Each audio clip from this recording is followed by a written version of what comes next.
So in this video, we're going to be looking at the reactivity of our alkenes again, but this time we're going to be focusing on the mechanism of electrophilic addition. Now, starting off, we already know that alkenes, of course, they're going to be very reactive, and they react with halogens or hydrogen halides to actually form haloalkanes. Now, in this case over here, you've got the reaction conditions for the first reaction, which is going to be 25 degrees Celsius. It actually happens at room temperature and pressure. And basically what happens is your halogen, your bromine, your chlorine, whatever it might be, is going to be added across a carbon-carbon double bond, where you end up with one atom attached to the one position and another atom attached to the second position itself. And you can see over here I've formed 1,2-dibromopropane itself. Now that's the first reaction that we need to be aware of, but the second reaction, of course, we're looking at the halogenation of propene, but in this case we're dealing with HBr, where the hydrogen is attached to one carbon atom and the bromine is attached to the other carbon atom itself. Now you can see over here we can form a mixture of products because we've got in fact an unsymmetrical alkene, and we can actually end up with either 1-bromopropane or 2-bromopropane, where we end up with addition on the carbon-carbon double bond, where of course the HBr, the hydrogen, can attach to the second position over here and the bromine can attach to the first position, or they could swap over, where we end up with the hydrogen at the first position and the bromine at the second position over here. Now how these reactions actually work is by a mechanism known as electrophilic addition. Now the reason why it's electrophilic is because it involves an electrophile, and it's of course going to be an addition reaction where we're adding one molecule onto another to create a larger molecule. Now in terms of an electrophile, we already know an electrophile is going to be an electron pair acceptor, and normally it's going to be something that has a low region of electron density. It's going to be positively charged or partially positively charged.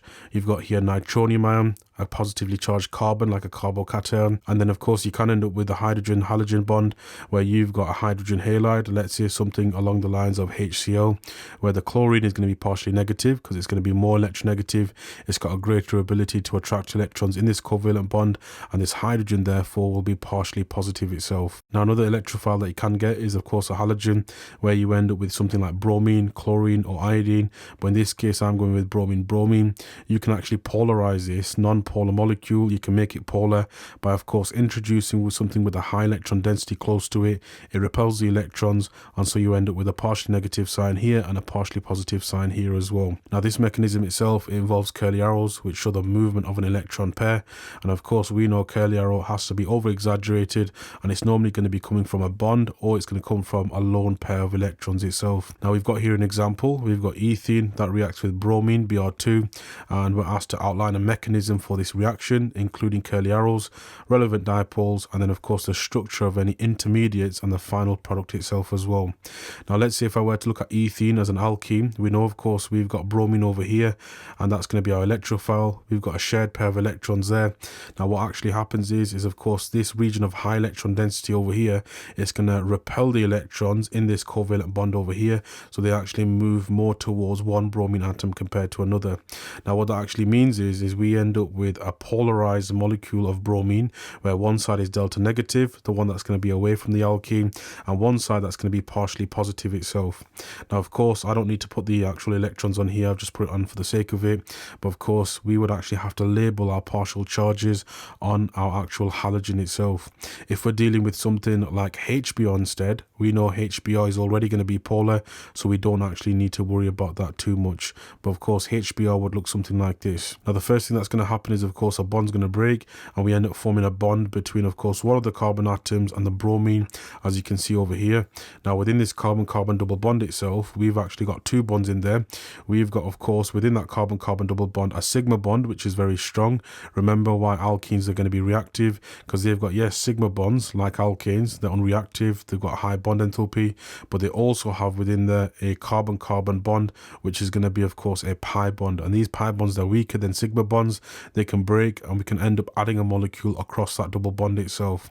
Now the first thing is we need to show how that carbon-carbon double bond breaks, and if it breaks, these electrons are going to be donated to of course an atom. In this case it's going to go directly to this bromine itself. You can see over here my arrow is going to be touching, you can see the arrow, the bottom of it is going to be touching the actual bond. It's coming from the center, the pi bond breaks, and both electrons are going to be donated to this bromine, and they're going to form a bond towards it. Now of course this bromine cannot have two bonds, we've formed a bond between the carbon and the bromine, and the bromine and the bromine there. But of course, we need to show how the second bond breaks, where of course we end up with heterolytic fission taking place. Again, my bond is starting from the middle of this bond over here, and it's going directly to the bromine. We actually end up with a special type of fission, bond breaking, where we say it's going to be heterolytic fission. The covalent bond breaks and both electrons go towards, of course, one atom, which is going to be the bromine atom, and that actually forms a bromide ion. Now that's very special because you can see over here we've got an intermediate being formed. Of course, we know one of our carbon atoms is going to form a bond to the bromine. Could have been this one as well, but the other carbon atom, like let's say over here, you can see we've got positive charge. We've actually formed something called a carbocation intermediate. Now of course it involves carbon, so we know of course we've got a carbon containing compound. It's a cation, it's going to be positively charged, so we say it's a carbocation. And then intermediate, it's an intermediate because of course it's not a final product, it's a middle product, it's a mediate product, so it's a carbocation intermediate product altogether. Now the next thing that's going to happen is we need to of course form the final bond, which is going to be this carbon bonded to this bromine, and that will happen, of course this bromide over here will act as a nucleophile, and we end up forming a bond between that bromine, the lone pair, and it needs to go directly towards a carbon atom, which I have drawn over here. Now you can see we're forming a bond between the lone pair, of course on the bromine, using those electrons to that carbon atom. We end up forming the following product over here, where we've got 1,2-dibromoethane itself. Now in terms of the marks in the exam, you get 1 mark over here for having the correct arrow, another mark over here for having the heterolytic fission and the partial charges, and then another mark for your actual arrow over here, and then your carbocation intermediate, and then of course your final product as well will give you the final mark in this case. So yeah, moving on, I've got a task for you to try. Feel free to pause the video and have a go at this example over here, drawing another mechanism. Pause the video, resume once you're ready to go over the answers. So yeah, we've got here propene, that's going to react with Cl2, and again we need to outline a mechanism for this reaction, including curly arrows, relevant dipoles, and the structures of any intermediate and final products as well. Now of course I've got here propene. We can see that of course we're reacting it with something like chlorine. We need to draw our molecule of chlorine, that's going to be our electrophile. I like to draw the bonds nice and big so I can show the fission taking place. Now of course we know that this alkene is going to repel the electrons, it's going to attract, it's going to polarize this molecule of chlorine, and what I end up with is of course a delta positive over here and a delta negative charge over here. Again, I don't circle my partial charges just because I just find that it's quite clear for the examiner to see these. I'm going to end up with of course my bond breaking here, pi bond breaks because it's weaker than my sigma bond, goes towards the chlorine, and any one of these two carbon atoms, either this one here or this one here, will form a bond to it. It won't actually be carbon atom 3 because that's not contained within the carbon-carbon double bond. I end up with heterolytic fission taking place over here. This covalent bond breaks, both electrons go to the chlorine, forming chloride. Now in terms of my intermediate, of course I'm going to end up with my carbon-carbon bond over here. The double bond is no longer there. I end up with drawing it out how the examiner has. So I've got CH3 here, and then I've got hydrogen there as well. And I'm going to end up with of course a chlorine attached to either one of these two carbon atoms. I'm going to draw it over here. Now of course we know this other carbon atom is going to be our carbocation, and we end up with a positive charge in a circle, and that could be over here, here, here, here. It doesn't really matter. I'm going to put it on the bottom right hand corner just because it's easier for my actual chloride to form a bond towards the actual carbon atom itself. So yeah, lone pair there, negative charge there. I end up with my next arrow going towards this carbon atom over here, and of course I'm cheating, but I expect you to use something like a pencil for this. So yeah, there's my actual bond being formed over there. I draw out the rest of my structure where I've got my carbon atoms as the examiner has, so it's easier for them to mark, easy for me not to lose a mark, and I end up with of course my CH3, hydrogens, and then the chlorines attached over here. And of course in terms of my marks, I get one here, one here, one here, and then one here as well. So yeah, moving on then, I've got another task for you to do. This is how it appears on paper 2. I want you to pause the video, have a go at the following, and resume once you're ready to go over the answer. So yeah, over here we've got butene, and that's going to react with hydrogen bromide in this case, HBr, which we know is already going to be polar. We need to outline a mechanism for this reaction, including any curly arrows, relevant dipoles, and the structures of the intermediate and final products. So yeah, starting off with this then, of course, you can actually draw the E or Z isomer in this case, doesn't really matter. I'm going to draw, of course, the E isomer because that's easier to draw and easier to deal with. I've got here butene, I've got here my electrophile, which is going to be HBr, and again, the hydrogen is the one that's naturally partially positive because this molecule is already polar, and of course, we're going to end up with our first arrow going to this partially positive hydrogen, and then we end up with, of course, HBr, the bond breaks, but the bromine is of course going to gain these electrons. So my intermediate in this case, what should that look like? Well, I end up with, of course, butane. I've added a hydrogen on the second or the third. I'm going to go with the second. That's where the hydrogen is. That leaves my carbocation intermediate over here. I've got a positive charge. I can actually move the position of that where I can see it's over here, here, or here. I actually prefer this position so I can position my next arrow from the bromide clearly.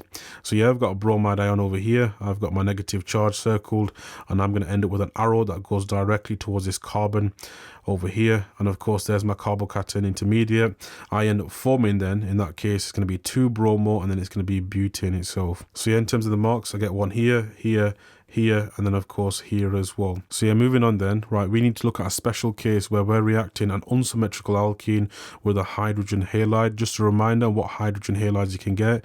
You can get HCl, you can get HBr, and you can get HI. Now you can actually end up with a variety of different products in this case, but one product is going to be formed more compared to the other product. Now let's say if I were to look at an unsymmetrical alkene, I can actually end up with something like butene, which looks like this. This is an example of a symmetrical alkene where it's going to be the same on either side. There's symmetry. The products that you actually form is the same. But of course, in some cases, let's say if you're dealing with propene, which is our worked example, you can actually end up with different products being formed and different products being formed in different amounts itself as well. Now let's say if I were to look at propene here, the first part of the mechanism is the same. The pi bond breaking, electrons being donated to this hydrogen forming a bond. We end up with heterolytic fission taking place over here in the second step. But then if we were to look at our carbocation intermediates, we've got carbon 1 and carbon 2 over here. We can actually end up with that hydrogen either bonding to carbon 2, creating a primary carbocation over here, where on carbon 1 we've got a positively charged carbon. Now there is an alternative fate to this reaction because of course we could have actually ended up with our hydrogen bonding to the first position, and so our positive charge being on the second position itself. Now what that means is that the bromide itself, the part at which it attacks, it forms a bond to, is going to be at the alternative position. So over here we end up with 1 bromopropane, over here we end up with 2 bromopropane. But the thing is, why do we actually get these in different amounts? Well, it's all to do with the carbocation intermediate and something called Markovnikov's rule. Now Markovnikov's rule is all to do with carbocation stability. If I were to look at the 3 carbocations over here, where R is going to be equal to any alkyl group, where it could be of course CH3, could be CH2, CH3, so something like ethyl, could be anything really. Basically we're looking at carbon atoms. If I were to look at a primary carbocation, I'm saying that I've got 1 alkyl group. A secondary carbocation, I've got 2 alkyl groups. If I'm looking at a tertiary carbocation, I've got 1, 2, 3 alkyl groups altogether. Now, what do these alkyl groups do? Well, carbocations, they've got a positive charge and they're normally going to be unstable, right? These unstable carbocation intermediates are unstable because, of course, carbon wants to be neutral.